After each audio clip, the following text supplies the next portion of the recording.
Hello दोस्तों, स्वागत है आपका एक नए क्लास में। जो बच्चे लगातार सीरीज देख रहे हैं, हम देख रहे हैं लगातार वीडियोस पोस्ट हो रही हैं और लगातार व्यूज भी आ रहे हैं, इसका मतलब लोग एक्टिव हैं, आप भी एक्टिव हैं, हम भी एक्टिव है। 5 और मोस्ट इंपॉर्टेंट टॉपिक आपके लिए लेके आ गए हैं। बहुत ही क्विक आपको रिवीजन करा रहे हैं, सारे मोस्ट इंपॉर्टेंट टॉपिक्स कवर करने की कोशिश है।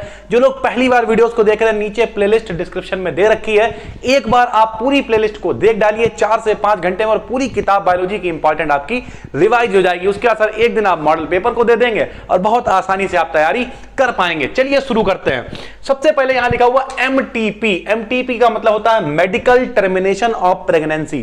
टर्मिनेशन का मतलब क्या होता है सर? टर्मिनेशन का मतलब होता है किसी चीज को खत्म कर देना। यानी प्रेगनेंसी का मतलब क्या है? प्रेगनेंसी मतलब क्या है यार? पेट में जब आदमी के बच्चा आ जाता है उसे आदमी कहता है प्रेग्नेंट है। गमुआ भाषा में आइए थोड़ा सा, ठीक है?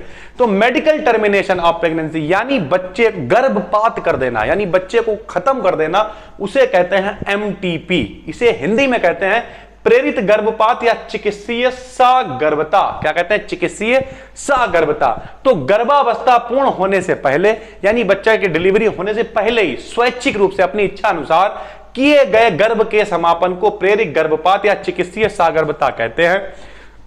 कारण भैया क्या हो सकते हैं? हो सकता है रेप वगैरह हुआ हो तो आदमी क्या करता है, फिर गर्भपात ही कराएगा जाके, क्योंकि ऐसे बच्चे का आदमी करेगा क्या? तो बलात्कार के कारण पैदा हुई अवांछित सगर्भता को समाप्त करने के लिए जब शिशु और मां, लोग कहते नहीं जच्चा और बच्चा दोनों की जान को खतरा है, ये भी नहीं बचेंगी, बच्चा भी नहीं बच सकता है, तो फिर क्या करेगा? फिर एबॉर्शन ही कराया जाएगा, मार थोड़ी ना डालेंगे लोगों को।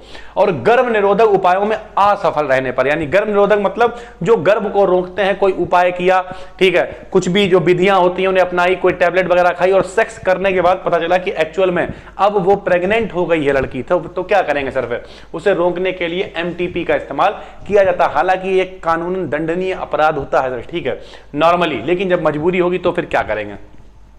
पूरे विश्व में प्रतिवर्ष 45 से 50 मिलियन, मिलियन का मतलब यहां पे समझ रहे हैं, 45 से 50 मिलियन का मतलब हो गया है 4.5 से 5 करोड़ एमटीपी कराए जाते हैं, ठीक है? तो ये हो गया एमटीपी। देखिए हम आपको एक बात बताने को बहुत ही क्विक रिवीजन करा रहे हैं, पूरी प्लेलिस्ट अगर आपने देख ली, सबसे बड़ा फायदा ये होगा सब कुछ आपकी नजर में आ गया। जैसे मान लिया पेपर में एमटीपी आया तो आपको याद रहेगा कि एमटीपी का मतलब मेडिकल टर्मिनेशन ऑफ प्रेगनेंसी था, और बहुत आसानी से आप बना के भी लिखना चाहे तो लिख सकते। बायोलॉजी है सर, ये मैथ नहीं है जो बहुत मेहनत कर रहा है, नहीं सर, आराम से थोड़ी सी मेहनत, थोड़ा सा दिमाग अगर आप लगाएं। कुछ बच्चे कह रहे थे कि सर हमारे पास बायोलॉजी, हम क्या करेंगे? हम है ना सर।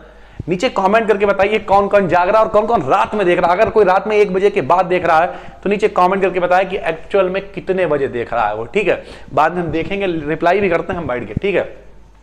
तो ये सर एमटीपी हो गया। फिर बंध्यता क्या होता है? बंध्यता का मतलब बच्चे ना हो रहे हो तो उसे बंध्यता कह देंगे। मनुष्यों में 1 वर्ष तक प्रयास करने के बाद भी अगर गर्भधारण ना हो, यानी 1 साल बाद भी कोशिश कर ली तब भी बच्चा अगर ना बने सर, तो क्या कहते हैं? इसे बंध्यता या अनुवर्तता कहते हैं। बंध्यता या अनुवर्तता कहते हैं। केवल स्त्री के कारण नहीं, बल्कि केवल 1/3 मामलों में स्त्री कारण होती है, बाकी ज्यादातर कारणों में पुरुष का हाथ होता है, ठीक है? यहां पर पुरुष का हाथ का मतलब पुरुष के अंदर कमजोरी होती, पुरुष का हाथ थोड़े ना होगा। तथा बोले नहीं साजिश कर रहा है पुरुष, ऐसा कुछ नहीं है सर, ठीक है? तथा किसी पुरुष, महिला या पशु को प्रजनन करने के अयोग्य बना देना जबरदस्ती, तब उसे कहते हैं बंध्याकरण। क्या कहते हैं? बंध्याकरण। नहीं हो रहा है बच्चा तो वो बंध्यता है, लेकिन जबरदस्ती कुछ विधि लगा दी, कॉपरेटिव वगैरह का इस्तेमाल करके, ठीक है, जो नली वगैरह काट दी जाती है, तब उसे कहते हैं बंध्याकरण। क्या कहते हैं दोस्तों? बंध्याकरण, ठीक है? यहां लिखा हुआ डीएनए पैकेजिंग। डीएनए पैकेजिंग क्या होता है? डीएनए गुणसूत्रों के ऊपर पाए जाते हैं, गुणसूत्रों के ऊपर डीएनए के विन्यास को डीएनए पैकेजिंग कहते हैं, ठीक है? यानी गुणसूत्रों के ऊपर जो डीएनए रखे होते हैं उन्हीं को हम लोग कहते हैं डीएनए पैकेजिंग। इसे स्पष्ट करने के लिए न्यूक्लियोसोम और सेलिनॉइड मॉडल दिया गया, इसमें हिस्टोन नामक प्रोटीन पाई जाती है, ठीक है? यानी डीएनए जब गुणसूत्र के ऊपर होते हैं उन्हें डीएनए पैकेजिंग कहते हैं, इसमें हिस्टोन नामक प्रोटीन पाई जाती है। 2 मॉडल दिए गए, नाम है न्यूक्लियोसोम और सेलिनॉइड, ठीक है?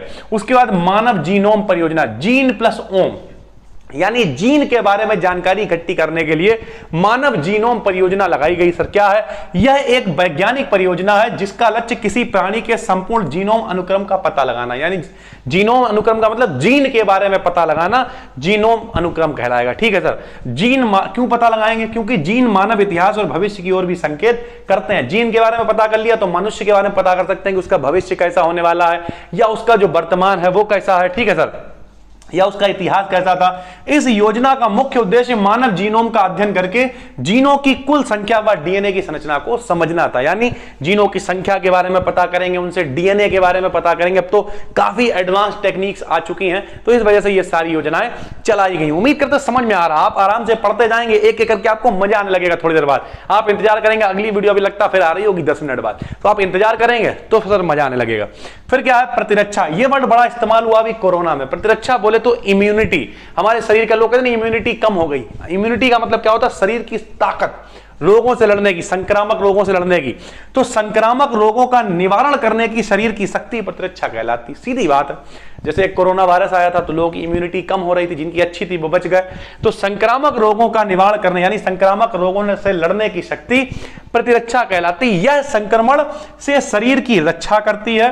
मानव शरीर में इम्यून सिस्टम होता है। ऐसे अगर पूछ ले साथ में प्रतिरक्षा क्या होता है और मानव शरीर में क्या होता है, तो मानव शरीर में एक इम्यून सिस्टम होता है जो क्या होता है, जैसे वायरस है, बैक्टीरिया, इस तरीके की कोई भी चीज आती है तो वो तुरंत एक्टिव हो जाता है। हम यहां पे आपका क्विक रिवीजन करा रहे हैं, आप अपने हिसाब से समझते जाएं तेजी से, और उसके बाद क्या करेंगे, अपने आप लिखेंगे। प्रतिरक्षा आप समझ गए क्या है, इम्यूनिटी है, रोगों से लड़ने की पावर, तो अब लिख सकते हैं। आप एमटीपी समझ गए, ठीक है, तो आप आसानी से लिख सकते हैं। उसके बाद आप बंध्यता समझ गए कि जो है बच्चे नहीं होते उसे बंध्यता कहते हैं, गर्भपात करा दिया जाता है एमटीपी कहते हैं, डीएनए गुणसूत्रों के ऊपर होता है डीएनए पैकेजिंग कहते हैं। मानव के जीन के बारे में जानने के लिए, मानव के इतिहास, वर्तमान, भविष्य के बारे में जानने के लिए योजना चलाई गई, जीन के द्वारा डीएनए तक पता करने के लिए, तो मानव जीन परियोजना हो गई।